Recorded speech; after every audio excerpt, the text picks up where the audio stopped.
Chapter 13. Falling into the Abyss.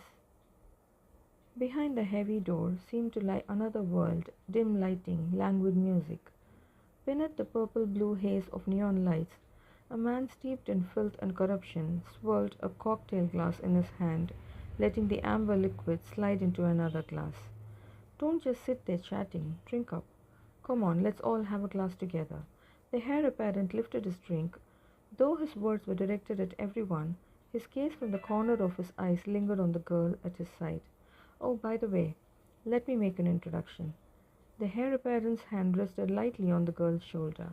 This is Xiao, a new office clerk in our company's administration department. Same line of work as the director. Ah, yes, Director Yu. The heir apparent gave the girl a gentle push. From now on, you should learn more from Director Yu. See how quick-witted he was just now, how smoothly he handled the situation. Clang! The crisp sound of a glass being set down echoed softly. It wasn't loud, yet for a fleeting instant, the air in the private room seemed to freeze. Fan Xiao leaned back slowly into the white sofa, his long legs crossed, eyes glimmering with a smile as he turned them on the heir apparent. The music flowed on, unhurried, as if it were the only sound left in the room. Fan Xiao's smiles came in many kinds. This one, however, was a kind Shulang had never seen before. His eyes was languid, careless, yet the sudden sense of oppression radiating from him was impossible to ignore.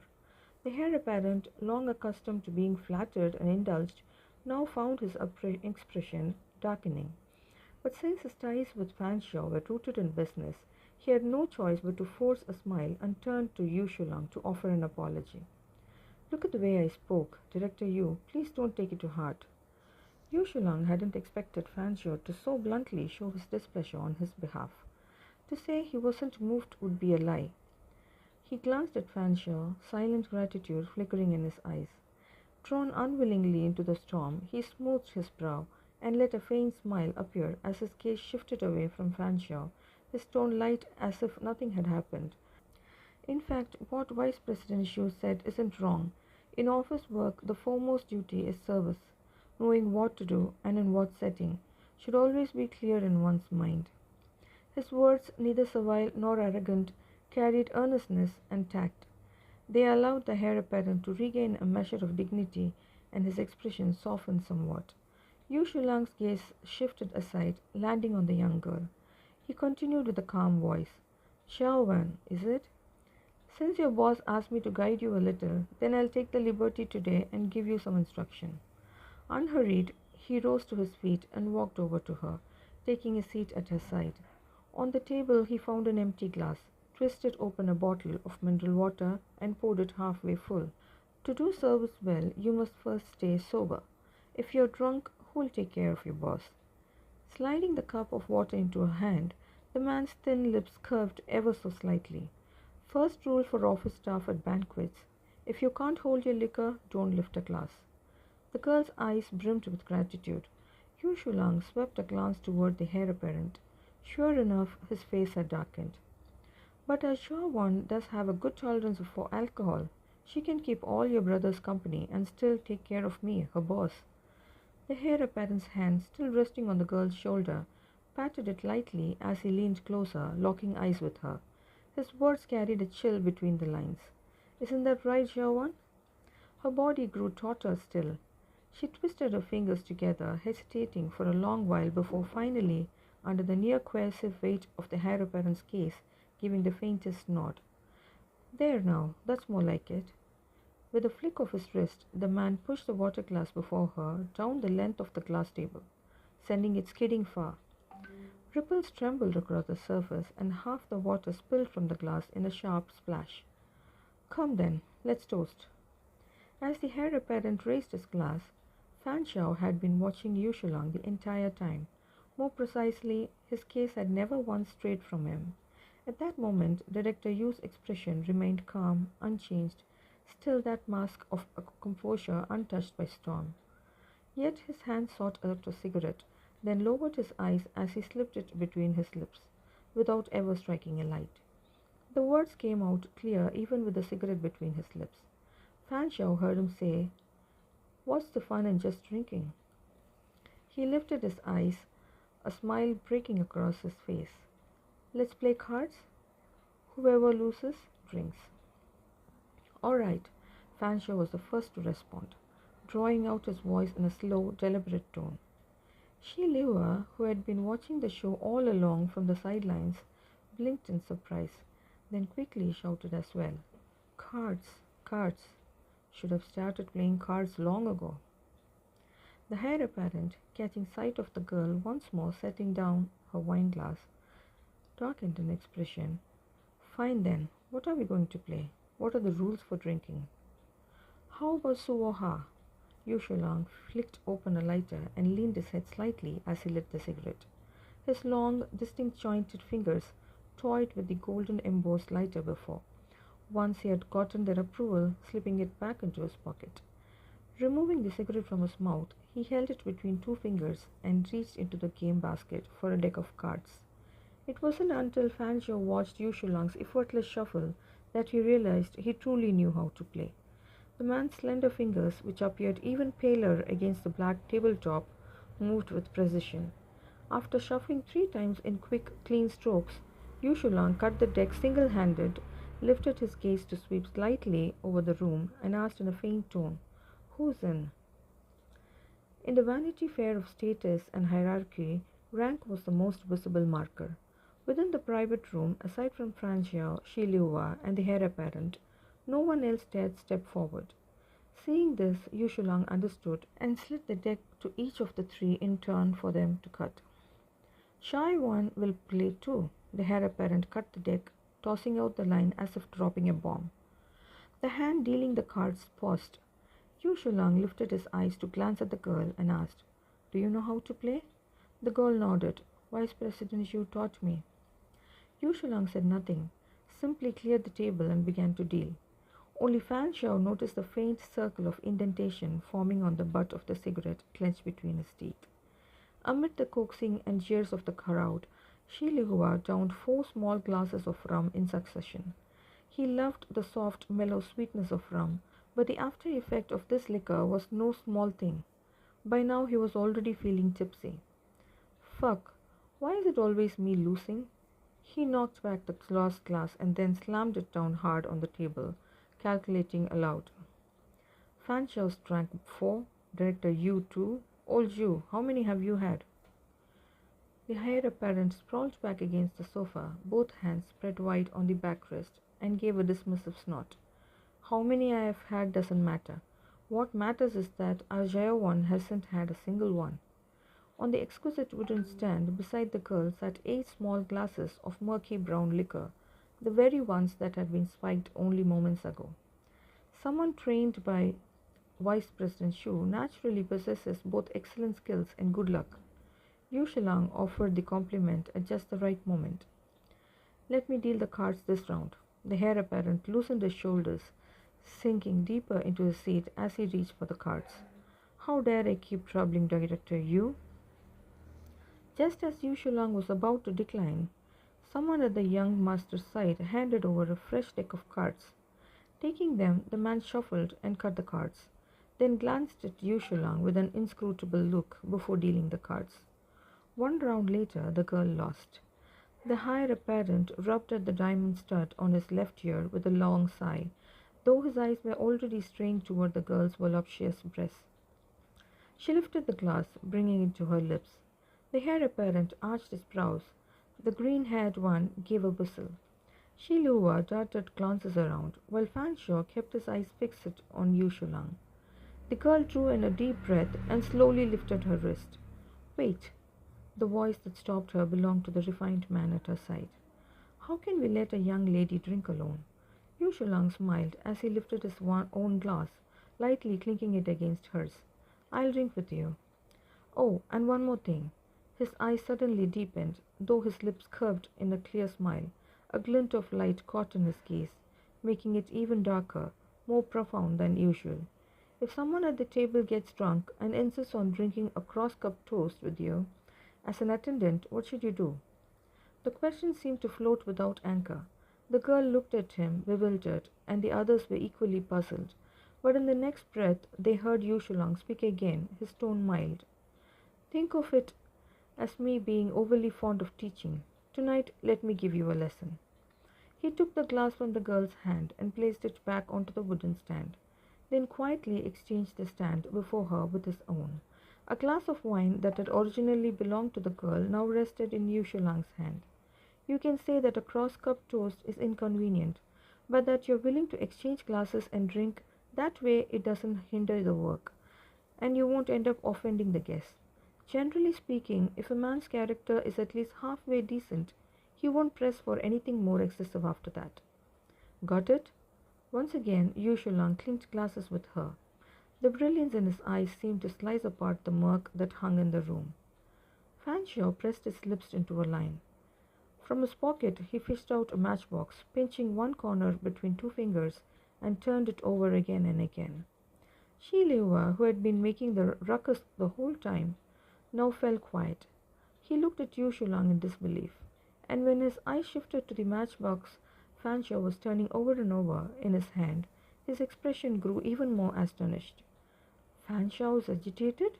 Fan Xiao is actually getting annoyed over his own entertainment?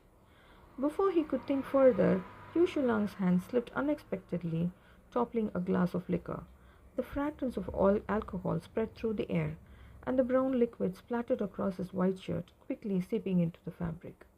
The man brushed at his clothes with his hand, and with a faint flush, let out an embarrassed murmur. Sorry about that. He reached for another glass, but before it touched his lips, the heir apparent's cool voice cut in. Director Yu, this time do try not to spill it again. Yu Shulang's thick lashes trembled twice. Slowly the corners of his lips curled upward, a smile blooming. In the dim room it was as if a pearl glowing through mist, casting a luminous crystalline brilliance. With a deft turn of his wrist, he downed the wine in one smooth motion. As his Adam's apple bobbed with a swallow, Shi Liuwa heard the sharp crack of the matchbox being crushed in Fan Xiao's hand. In total, Yu Shulang drank 4 glasses. After emptying the last one, he set it down gently, rose with composure, and with his customary smile, remarked that he needed to excuse himself for a moment. This time, the heir apparent's gaze carried a hint of admiration. With a chuckle, he lifted his hand in an exaggeratedly respectful gesture. Go on, go on. Unhurried, steady, composed, his strong arm pulled open the heavy door. Only when the door closed slowly behind him did Yu Shulang's eyes turn cold. He strode swiftly toward the restroom. Slender fingers pressed down the flush button. The sound of rushing water filled the air. Yu Shulang straightened slowly, pulling a few tissues to wipe at the corner of his mouth. Pushing open the door of the stall, he lifted his eyes and saw Fan Xiao leaning against the sink, smoking. Drank too much? He plucked out the cigarette and held out a bottle of water. Yu Shulang stepped forward to take it, rinsing his mouth at the sink before splashing his face with water. Straightening, he tossed the tissue he used to wipe his face into the trash bin. Tonight I'm feeling a bit unwell, so I'll head off first. He added with a smile, You guys have fun. Fan Xiao extinguished the freshly lit cigarette. I'll escort you. No need. Come on. The man walked ahead of Yu Shulang, leaving him only the sight of his tall, broad back. Hot, stiflingly hot. A blaze surged up within his body. His breathing grew heavier and heavier. At the sight of a man he had known for less than half a year, Yu Shulang plummeted headlong into the abyss of desire. End of chapter 13. Chapter 14. Miserable beyond measure. Hot, stiflingly hot. A blaze surged up within his body. That refined face darkened, his gaze chilling enough to strike fear. Yu Shulang was no naive little white flower, untouched by the world. He knew exactly what this abnormal reaction inside his body signified. Even though he had managed to vomit most of the medicine, the residue alone was already this potent. The unbearable heat spread upward from his lower abdomen, searing through his limbs and bones, making him feel as though he had been thrust into an enormous steaming cage. Feeling that unbuttoning one button of his shirt was far from enough, Yu Shulang lowered half the car window as well. However, the late August night breeze carried more gentleness than wildness. The faint coolness brought by the speed of the car was nowhere near enough to suppress the waves of burning heat rising ceaselessly within his body. Fan Xiao sat right beside him, shrouded in the dimness of the car's interior. They had both been drinking, so they had called a designated driver. The car slid along the moat embankment, dazzling ribbons of decorative lights like a wandering dragon, breathtaking as it etched itself into the heart. The glow swept into the car from Yu Shulang's side, wrapping around him, stretching on, and finally ending upon Fan Xiao's legs, leaving behind a startlingly sharp line between light and shadow. Within the glow, a hand rested on the slender thigh, its nails neatly trimmed as always, veins faintly visible along the back, large, broad, steady. Yu Shulang averted his eyes, staring straight ahead at the back of the seat in front of him, and asked, "Sir, how much longer will it take until we arrive?" He had thought he had kept himself well under control, yet the moment he opened his mouth, the hoarseness in his voice still revealed a hint of emptiness. He frowned, deciding not to speak again. The club was built halfway up the mountain, far from the city center. The driver glanced at the map on his phone and replied, "According to the navigation, it's still 45 minutes to the destination." His brows furrowed tighter still as Yushulang swiftly gauged the limits of his endurance. "Is there something pressing afterward? Something urgent?" the man in the shadows asked slowly. "Or is it that your body feels unwell?"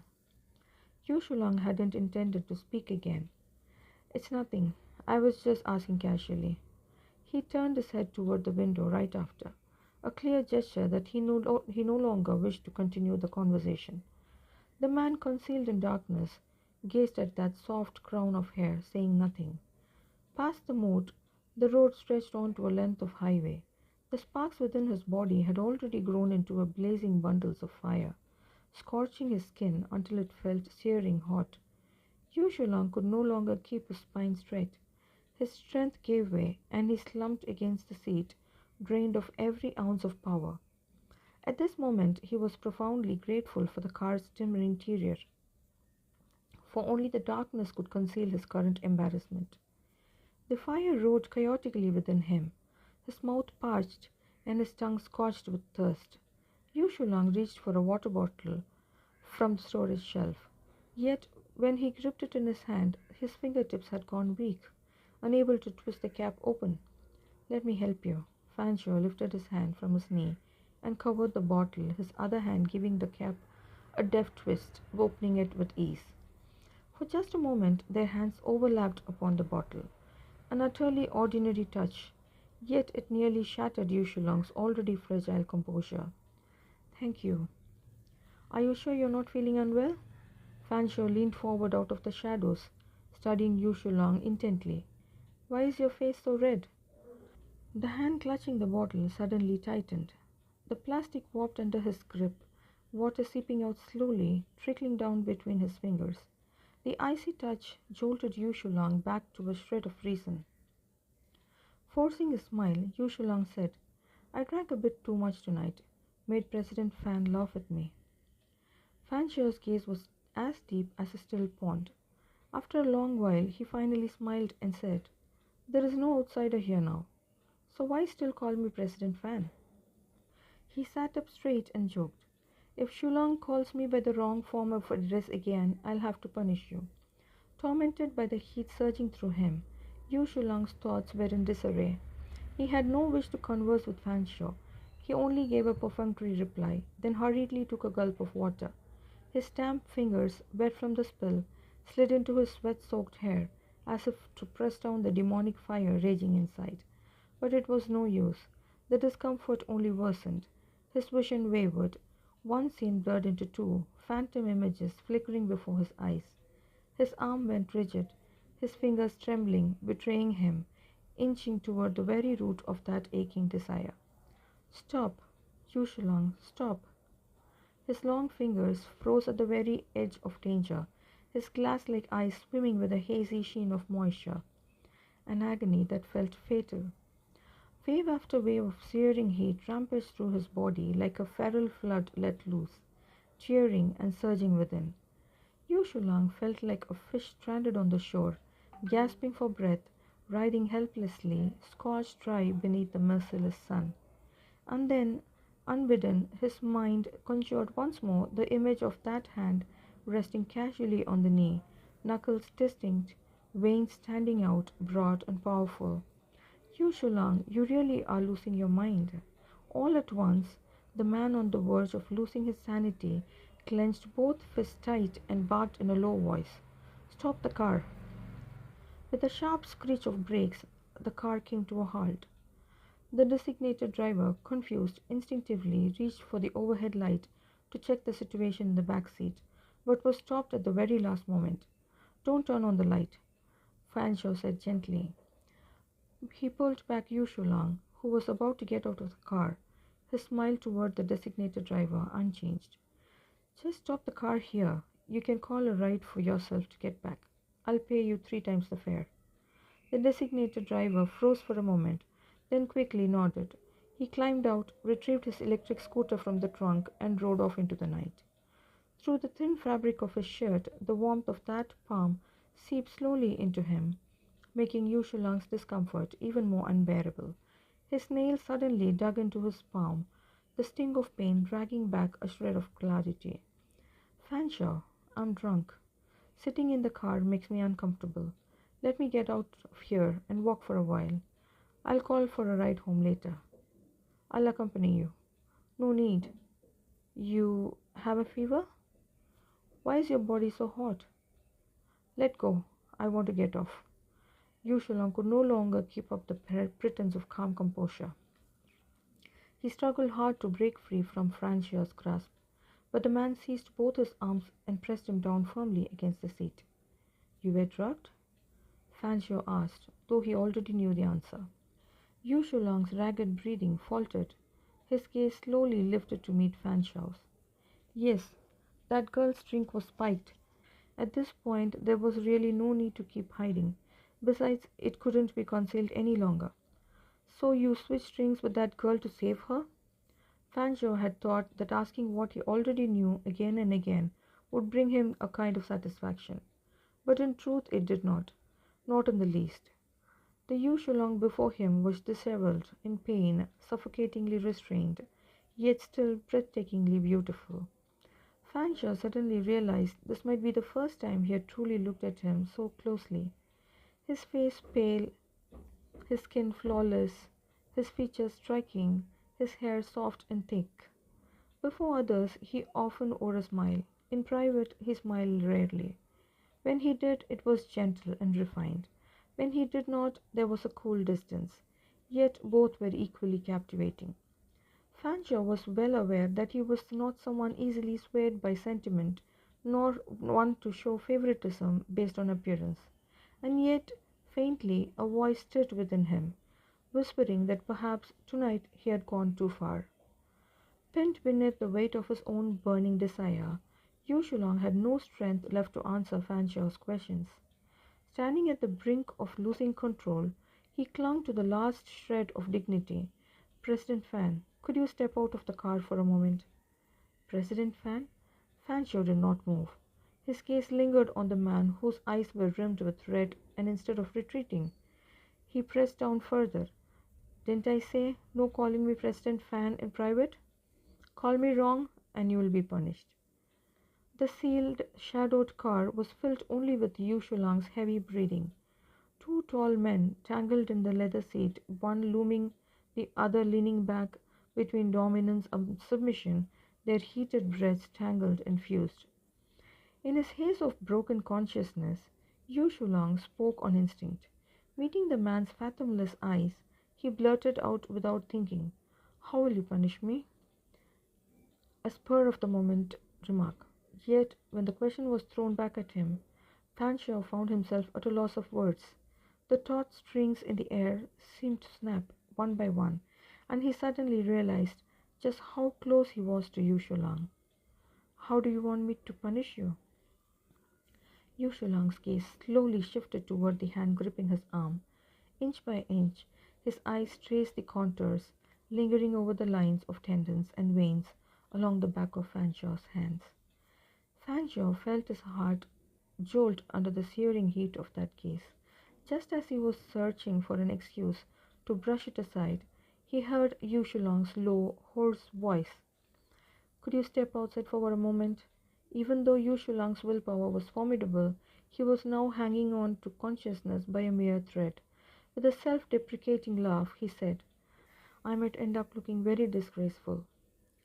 Fanchau's heart suddenly tightened, a rush of regret surging once more. After casting a deep glance at Shulang, he turned, pushed open the door, and stepped out of the car. Leaning against the hood of the car, he lit a cigarette. A heavy, broken, breathy moan drifted out from the car. Meticulous and composed as Shulang usually was, even he, in this moment, had forgotten to roll up that half-open window. Between his fingers, the cigarette burned. The lamplight carved the lines of Fanchau's profile into sharp relief, the prominent Adam's apple sliding up and down as he drew in smoke and exhaled it again. The white haze scattered swiftly into the night wind, just like the faint, low moans that drifted now and then from the man's throat. Indecent. That was the label Fanshaw put on that sound. Yet by the time he lit a second cigarette, he found himself slowly turning his head back. The car's interior lay cloaked in shadow, and with the figure seated in the back, it was hard to see clearly. Only the stark white of a shirt caught his eye. Several buttons had been undone, exposing a faint stretch of flushed skin beneath, in a miserable plight, and yet pitifully fragile. There was movement, too, rhythmic, in perfect accord with the sound spilling out. In Fanshaw's eyes, it was nothing but repulsive. "Fuck," the man cursed in frustration. He could clearly feel the change in his own body, and with the blend of sound and visual surrounding him, the sensation only grew more intense. The reaction of his body startled him, but what he felt even more was irritation. He dragged even harder on the cigarette, until the person inside the car suddenly lifted his chin as if in excruciating agony, letting out a long, pained moan. Fanshaw clenched his teeth and bit the cigarette butt clean in half. End of chapter 14.